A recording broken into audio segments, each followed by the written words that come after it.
안녕하세요. 마음의 언어를 읽어드리는 김태현입니다. 오늘은 기성세대와 차세대의 차이에 대해서 알아보려고 합니다. 우리나라의 급속한 고령화 속도가 세대 간의 차이를 더 극명하게 만들고 있습니다. 세대 간 생활습관, 소비태도, 연애와 결혼관 등 생활 전반에 걸친 모든 부분에서 세대 간의 다른 의식구조와 가치관을 갖고 있죠.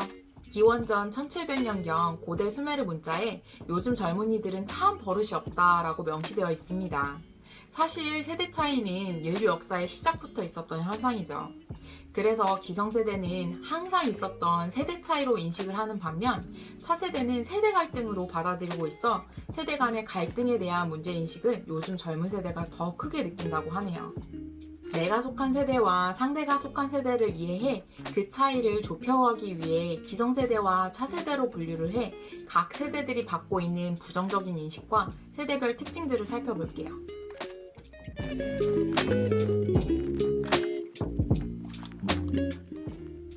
우리는 차세대를 MZ세대라고 부릅니다.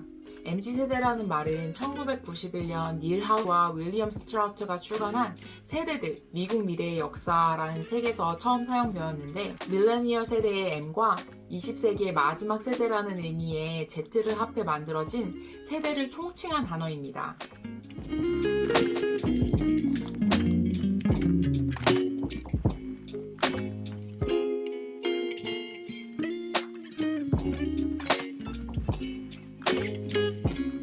기성세대를 요즘 흔히 꼰대라고 부릅니다.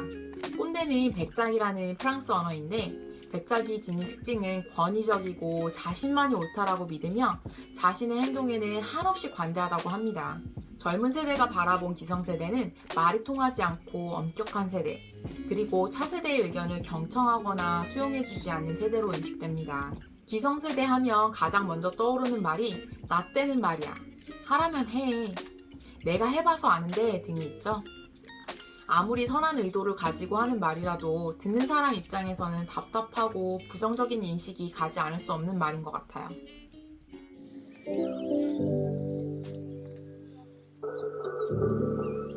요즘 세대 차이가 너무 극명하게 나다 보니 요즘 것들이라는 말까지 등장을 했죠. 이 단어는 차세대를 탐탁치 않게 바라보는 기성세대의 시선을 반영한 단어인 것 같아요.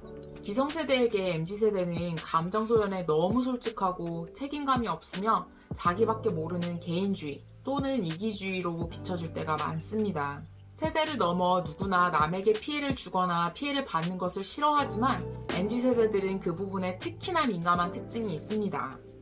우리나라의 세대 갈등은 계속 심화되고 있는데 꼰대 또는 요즘 것들이라는 용어들이 세대 간의 소통을 더 방해하고 있는 건 아닌가 합니다. 상대방의 입장이 아닌 자신의 입장으로만 나와 다른 세대를 바라본다면 그 차이를 좁혀가기 어려울 거예요. 각 세대가 가지고 있는 다양한 가치들과 목표들이 존중을 받을 때 세대 간의 균형 갈등을 줄여갈 수 있지 않을까 합니다. 그럼 각 세대들이 가지고 있는 가치와 목표들을 살펴볼게요.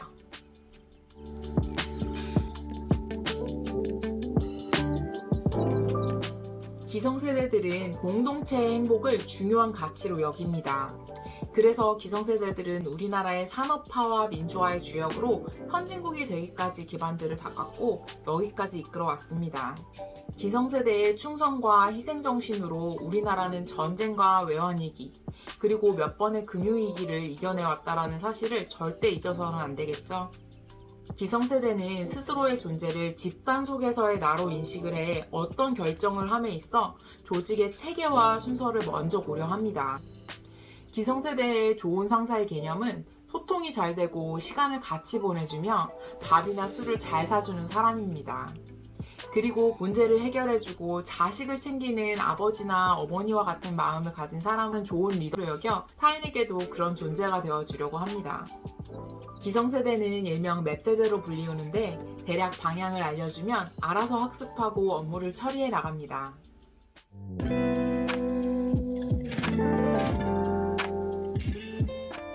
MZ세대는 질 높은 교육을 받고 물질적으로 풍요로운 시대 환경에서 자라온 가장 많은 능력을 갖춘 세대입니다. 하지만 그 어느 때보다도 불확실한 사회 속에서 치열한 경쟁을 하는 세대다 보니 끊임없이 자아를 찾아가는 데 많은 관심과 에너지를 쏟습니다. 그러다 보니 자신만의 개성과 존재감이 강하고 기존의 불합리한 방식들을 깨고 공정한 법칙들을 새로 만드는 세대죠.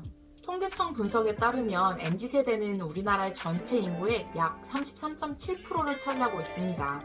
그러다 보니 현재 우리나라의 생산과 소비의 중심축이 되었고 기업 구성원의 60% 이상을 차지하고 있습니다. MZ들은 업무에 있어서 두루뭉술한 업무 지시를 싫어하고 정확하고 구체적인 지시를 기대합니다. 그래서 일명 내비게이션 세대로 불리우죠. 또한 자신이 성장할 수 있도록 도와주는 권위적이지 않은 상을 좋은 상사의 개념으로 여깁니다. 차세대는 기성세대와의 갈등을 피하는 방법으로 개인적인 친분을 쌓기를 피하고 적당한 거리를 유지한다고 하네요. 그 마음이 이해가 갑니다.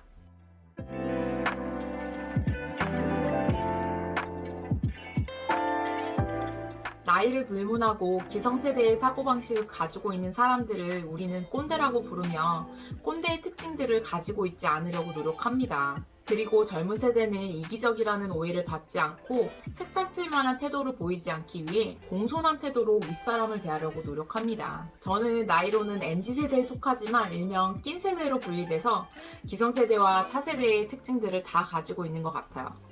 그러다 보니 양쪽 세대를 이해하면서도 각 세대가 가진 부정적인 특징들을 가지고 있어 자기 검열을 하기는 하는데 스스로 객관적으로 보기는 쉽지 않은 것 같습니다. 요즘 어딜 가나 꼰대, 요즘 것들이라는 단어를 흔히 접하실 거예요. 조직이나 가정 안에서 세대 간의 마찰로 일어나는 현상을 편의상 또는 우스갯소리로 표현해 부르는 호칭인데 상대를 비방하는데 너무 자주 쓰이는 것 같아 마음이 불편할 때가 있어요. 자신의 생각과 행동을 검열하는 단어로 사용되지 않고 각 세대에게 프레임을 씌워서 상대를 비방하는 용도로만 쓰일 때는 상대방의 입장을 이해하는 데 걸림돌이 될 수 있겠죠? 우리 안에서 세대 간의 갈등을 줄이고 화합을 이끌어내는 새로운 문화를 만들어내는 움직임이 시작되었으면 좋겠네요. 세대 간의 화합이 이루어질 때 나타날 수 있는 혜택들은 기성세대 그리고 차세대 모두가 누리게 될 이득일 겁니다. 오늘은 기성세대와 차세대가 가진 특징들과 현상들에 대해서 알아보았는데 다음 시간에는 실질적인 세대 간의 소통법에 대해서 알아보도록 할게요. 그럼 오늘도 마음의 언어를 읽어드리는 저와 함께 해주셔서 감사합니다. 아디오스!